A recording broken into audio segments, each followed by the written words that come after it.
فبأي آلاء ربكما تكذبان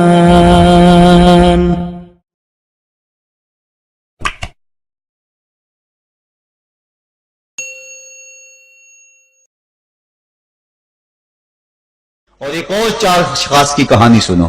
حضور نے ارشاد فرمایا اے عمر اگر مجھے لوگوں کے سست ہو جانے کا ڈر نہ ہو تو میں تمہیں یہ بات کہوں کہ اس خبر کو جا کے گلی بازاروں میں بتا دو اور 4 اشخاص کی جنت کی گواہی دے دو کہ انہیں جنت میں جانے سے کوئی شے نہیں روک سکتی. عرض کی حضور کون کون؟ فرمایا ایک وہ عورت جس نے اپنی ساری محبتیں اپنے خامد پہ نچھاور کر دیں اور وہ اس حال میں مری کہ اس کا خامد اس پہ راضی تھا, جنت میں جانے سے اس کو کوئی شے نہیں روک سکتی. اور دوسرا وہ شخص جس کے بچے زیادہ ہیں,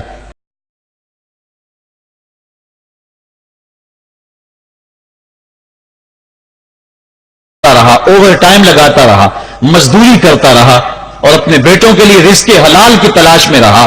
وہ بوڑھی کمر پہ بوریاں اٹھا اٹھا کے کام کرتا تھا اور اپنی کثیر اولاد کی پرورش کے لیے اس نے محنتیں بلی کی اور ان کو حرام کا لقمہ نہیں کھلایا. فرمایا قیامت کے دن اس کو بھی جنت میں جانے سے کوئی شے رکاوٹ نہیں پیدا کر سکتی. اور تیسرا حضور نے فرمایا وہ شخص کہ جو اپنے والدین کے ساتھ حسن سلوک کرے اور اس کے والدین اس پہ خوش ہوں, اس پہ راضی ہو جائیں.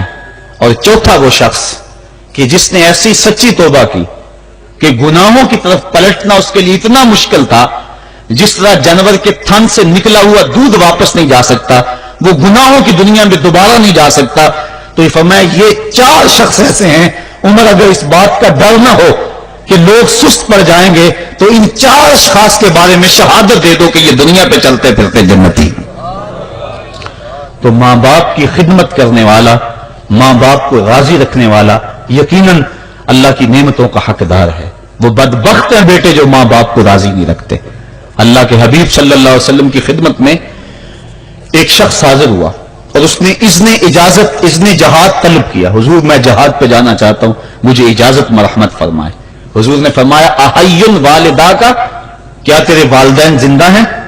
کالا نعم. عرض کی ہاں حضور میرے والدین زندہ ہیں. کالا ففیہما فجاہد, کہا جا ان کی خدمت کر یہی تیرا جہاد ہے.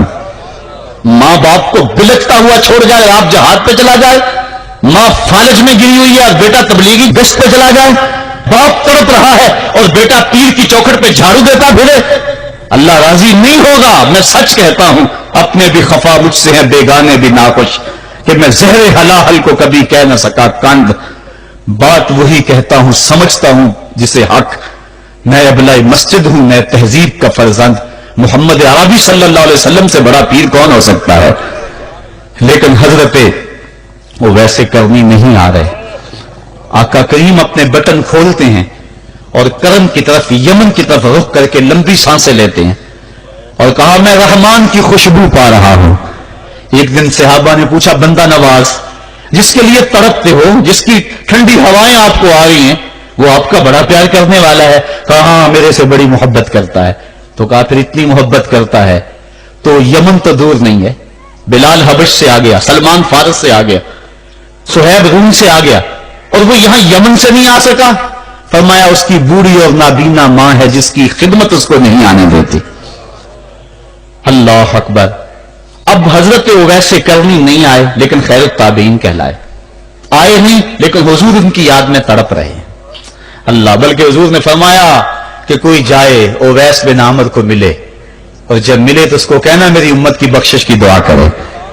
جو ماں باپ کی خدمت کرتا ہے اس سے ثابت ہوا اس کی دعائیں قبول ہوتی ہیں. میں نے ایک روایت میں پڑھا ہے کہ جو آدمی روزانہ اپنے والدین کے لیے دعا کرے, والدین زندہ ہوں تب بھی, والدین فوت ہو گئے ہوں تب بھی, یہ عادت بنا لے, روزانہ ماں باپ کے لیے دعا کرے, ساری زندگی اس کے رزق میں بے برکتی نہیں آئے گی, اللہ اس کو رزق کی فراوانی عطا کر دے گا. اور جو والدین کے لیے دعا نہیں کرتا اللہ تعالیٰ کی رحمتوں سے محروم ہو جاتا ہے. حضرت ابو ہریرہ رضی اللہ تعالیٰ عنہ جب بھی ہاتھ اٹھاتے تھے تو یہ دعا کرتے تھے، اللہم اغفر لأبی ہریرہ ولأمی ولمن استغفر لہما، اے اللہ ابو ہریرہ کو بخش دے، حضرت ابو ہریرہ کی ماں کو بخش دے، اور قیامت تک جو ہم دونوں کے لیے بخشش کی دعا کرے اس کو بھی بخش دے۔ حضرت امام محمد بن سیرین ایک بزرگ ہوئے تابعی، جب بھی دعا کرتے تھے یہ دعا ضرور کرتے تھے، اے اللہ ابو ہریرہ کی بخشش کر دے۔ کسی نے کہا کہ تمہیں ابو ہریرہ رضی اللہ تعالیٰ عنہ ان کی ماں سے بڑی ہمدردی ہے، کہا ان سے جو ہمدردی ہونی ہے وہ تو ہونی ہے۔ انہوں نے کہا ہوا ہے اللہ ابو ہریرہ اور ان کی ماں کو بخش دے، جو ان کے لیے دعا کرے اس کو بھی بخش دے، تو میں دعا کر کے اپنی بخشش پکی کر رہا ہوں۔ تو والدین کے لیے دعا کرنا اللہ کی رحمت کو دعوت دینا ہے۔ تو فرمایا کہ جاؤ اویس بن عامر کو جانا اور جا کے اس کو میری امت کے لیے دعا کا کہنا۔ حضرت سیدنا عمر فاروق حضرت علی المرتضیٰ گئے، جا کے ڈھونڈا تلاش کیا، اویس بن عامر ملے، حضور کا سلام کہا، بس پھوٹ پھوٹ کے رونے لگے، کہا بتاؤ میرے رسول کے لبوں پہ میرا نام کیسے آیا تھا، حضور میرا جب تذکرہ کرتے تھے کیسے کرتے تھے۔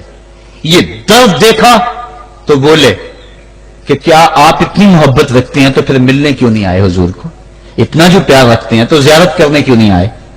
تو حضرت اویس کرنی نے بات کے رخ کو بدلا، کہا تم نے میرے رسول کو دیکھا، تم نے میرے رسول کی زیارت کی ہے، کہا ہاں ہم تو صبح شام وہاں رہے ہیں، کہا پھر بتاؤ حضور کے یہ ابرو جڑے ہوئے تھے یا کھلے ہوئے تھے۔ اب دونوں حیران ہو گئے، کہا تم نے تو دیکھا میں نے تو دیکھا نہیں، تم بتاؤ نا، پھر میں تو گیا نہیں، مجھے کہتے ہو گیا نہیں، تم بتاؤ حضور کے ابرو جڑے ہوئے تھے یا کھلے ہوئے تھے۔ حیران ہیں، کہا حضور آپ ہی بتلائیے، کہا کوئی دور سے دیکھتا تو جڑے ہوئے نظر آتے، قریب آ کے دیکھتا تو کھلے ہوئے نظر آتے۔ یہ وہ ہے جو ماں کی خدمت کرتا رہا اور حضور کے دربار میں حاضر نہیں ہو سکا، لیکن حاضری اس کی تھی، وہ جہاں بھی تھا وہ نبی کے قرب میں تھا۔